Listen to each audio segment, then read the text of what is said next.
نماز فجر کے بعد جب بلال اپنی بیوی کی قبر پر پہنچا تو یہ دیکھ کر حیران رہ گیا کہ اس کی بیوی کی قبر پوری طرح سے پھٹ چکی تھی۔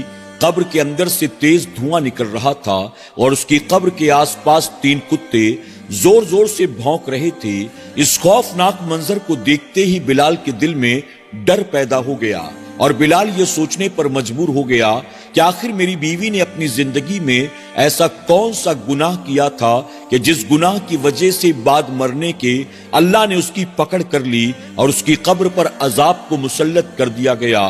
حالانکہ میری بیوی تو حافظ قرآن تھی، وہ تو بچیوں کو قرآن پڑھایا کرتی تھی، قرآن حفظ کرایا کرتی تھی۔ میری بیوی پردے کی پابند تھی، صوم و صلات کی پابند تھی، پھر آخر مرنے کے بعد اس کے ساتھ ایسا کیوں کر ہوا؟ میری بیوی نے بھلا ایسا کون سا گناہ کیا تھا جس گناہ کے بارے میں میں بھی نہیں جانتا؟ اللہ اکبر۔ ناظرین اکرام، کیا ہے یہ پورا واقعہ؟ ایک عورت جو کہ خود حافظ قرآن تھی، جو بچیوں کو قرآن پڑھایا کرتی تھی، صوم و صلات کی پابند تھی، با حیا تھی، با پردہ تھی، با غیرت تھی، بلکہ اللہ کی راہ میں دونوں ہاتھ سے مال لٹایا کرتی تھی، اس کے بعد مرنے کے اس کی قبر پر عذاب کیوں کر مسلط کر دیا گیا؟ آئیے جانتے ہیں۔ یہ کہانی ہے بلال صاحب کی۔ بلال صاحب کہتے ہیں کہ میں اپنے ماں باپ کی اکلوتی اولاد تھا۔ اللہ تبارک و تعالیٰ نے میرے والدین کو عزت کے ساتھ مال و دولت بھی عطا کیا تھا۔ میرے گھر میں میرے والدین، میں اور میری ایک پھوپھی رہتی تھی۔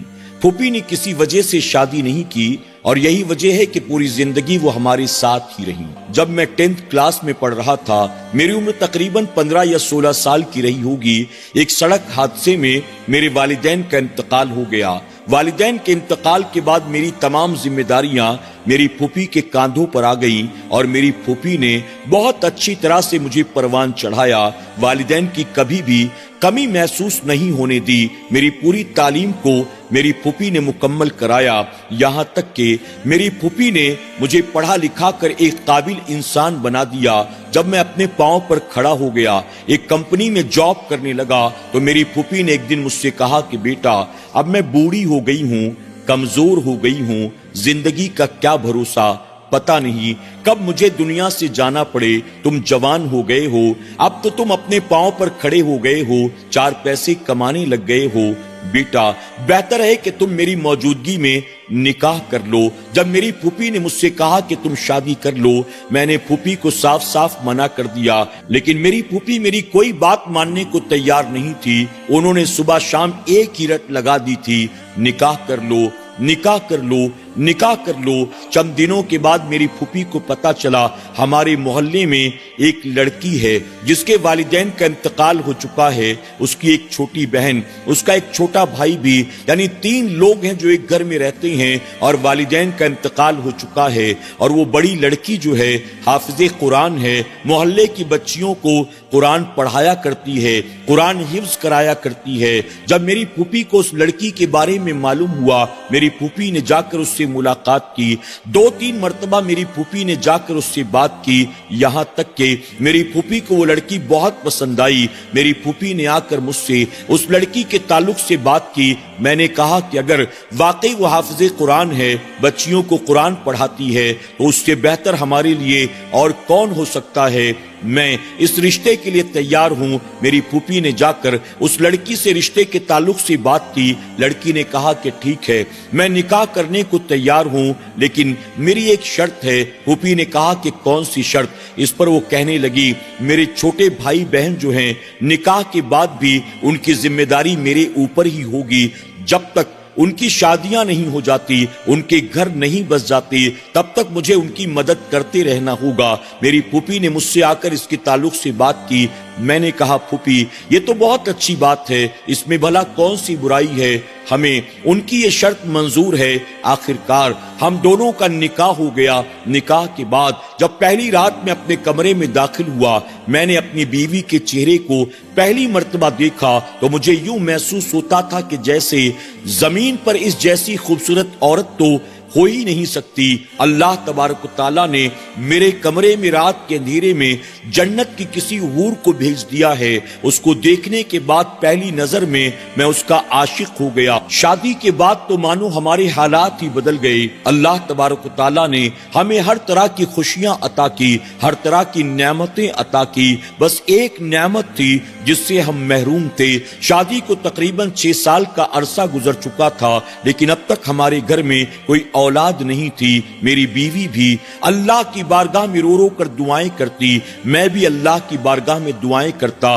میری پھوپھی رات رات بھر مصلی پر بیٹھی اولاد کی خاطر دعائیں کرتی رہی۔ وقت گزرتا رہا، 8 سال کے عرصے کے بعد آخر کار وہ انتظار کی گھڑیاں ختم ہوئی۔ میری بیوی نے مجھے آ کر خوشخبری سنائی کہ وہ حمل سے ہے، یعنی وہ ماں بننے والی ہے۔ میں نے جیسے ہی سنا میری خوشی کا ٹھکانہ نہ رہا، میں نے فوراً اپنے رب کا شکر ادا کیا۔ میری پھوپھی نے بھی اپنی پیشانی کو سجدے میں رکھ دیا اور اللہ کی بارگاہ میں دعائیں کرتی رہی۔ ہم انتظار کرتے رہے، وقت گزرتا رہا۔ میری بیوی بچیوں کو قرآن کی تعلیم بھی دیتی رہی، میری بھی خدمت کرتی، پھوپھی کی بھی خدمت کرتی، گھر کے کام کاج بھی کرتی۔ آخر کار وہ دن بھی آ گیا جب میرے گھر میں ایک بیٹے کی ولادت ہوئی۔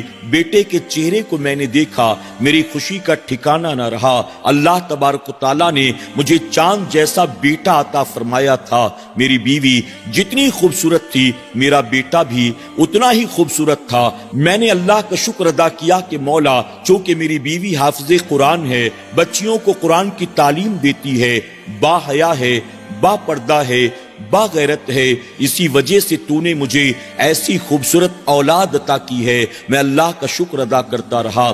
وقت گزرتا چلا گیا۔ چند ماہ کے بعد اچانک میری بیوی کی طبیعت خراب ہو گئی۔ میں نے اپنی بیوی کا علاج کرانے کی بہت کوشش کی، میں نے پیسہ پانی کی طرح خرچ کیا، لیکن وقت کے ساتھ ساتھ میری بیوی کی طبیعت دن بدن بد سے بدتر ہوتی چلی جا رہی تھی۔ اس کا چہرہ بدلتا جا رہا تھا، اس کا جسم بالکل کمزور ہوتا چلا جا رہا تھا۔ میں نے بہت علاج کرانے کی کوشش کی، لیکن اس کے باوجود ڈاکٹروں کو اس کے مرض کا پتہ تک نہ چل سکا۔ علاج بھلا وہ کیسے کرتے؟ آخر کار نہ چاہتے ہوئے بھی ایک دن میری بیوی کا انتقال ہو گیا۔ میری بیوی کے انتقال کے بعد مجھے کچھ بھی سمجھ میں نہیں آ رہا تھا، میں آخر کروں تو کیا کروں، جاؤں تو کہاں جاؤں؟ میری آنکھوں کے سامنے اندھیرا سا چھا گیا تھا۔ میری پھوپھی میرے بیٹے کو گود میں لے کر اسے چپ کرا رہی تھی، اسے کھلا رہی تھی۔ میرے گھر میں رشتہ دار، دوست احباب، اڑوسی پڑوسی جمع ہو چکے تھے۔ میری بیوی کے غسل کی، کفن دفن کی تیاریاں چل رہی تھیں، یہاں تک کہ میں اپنی بیوی کو قبرستان میں دفن کر کے واپس اپنے گھر آ گیا۔ اپنے کمرے میں جا کر میں نے دروازہ بند کر لیا۔ پوری رات اپنی بیوی کو یاد کر کے میں روتا رہا، اللہ کی بارگاہ میں گڑ گڑاتا رہا، یہاں تک کہ فجر کی اذان ہو گئی۔ میں نے کمرے کے دروازے کو کھولا، نماز فجر مسجد میں جا کر میں نے ادا کی، اور اس کے بعد فاتحہ پڑھنے کے ارادے سے میں قبرستان کی طرف چل پڑا۔ جب میں اپنی بیوی کی قبر پر پہنچا تو وہاں کے ہولناک منظر کو دیکھ کر مانو میری روح کانپ گئی ہو۔ میں نے دیکھا میری بیوی کی قبر پوری طرح سے پھٹ چکی تھی، قبر کے اندر سے تیز دھواں نکل رہا تھا، اور میری بیوی کی قبر کے آس پاس 4 کتے زور زور سے بھونک رہے تھے۔ اس منظر کو دیکھ کر مجھے کچھ بھی سجھائی نہیں دے رہا تھا۔ میں سوچنے پر مجبور ہو گیا، آخر میری بیوی کے ساتھ ایسا کیسے ہو سکتا ہے؟ میری بیوی تو حافظ قرآن تھی، میری بیوی بچیوں کو قرآن پڑھایا کرتی تھی، قرآن حفظ کرایا کرتی تھی، میری بیوی نیکی کے کسی کام میں کبھی پیچھے نہیں ہٹتی تھی، با حیا تھی، با غیرت تھی، با پردہ تھی، غریبوں کی، یتیموں کی، بیواؤں کمزوروں کی مدد کیا کرتی تھی۔ پھر میری بیوی کے ساتھ بھلا ایسا کیسے ہوا؟ میری بیوی نے کیا زندگی میں کوئی گناہ ایسا کیا تھا جس کی وجہ سے اللہ نے اس کی پکڑ کر لی؟ مجھے کچھ بھی سمجھ میں نہیں آ رہا تھا۔ میں نے قبر درست کرنے والوں کو بلایا اور کہا میری بیوی کی قبر کو دوبارہ ٹھیک کر دو۔ انہوں نے وہاں کے حالات کو دیکھا، قبر کو درست کرنے سے صاف صاف منع کر دیا۔ میں نے ان کے بڑے ہاتھ پاؤں جوڑے، وہ نہیں مانے۔ آخر کار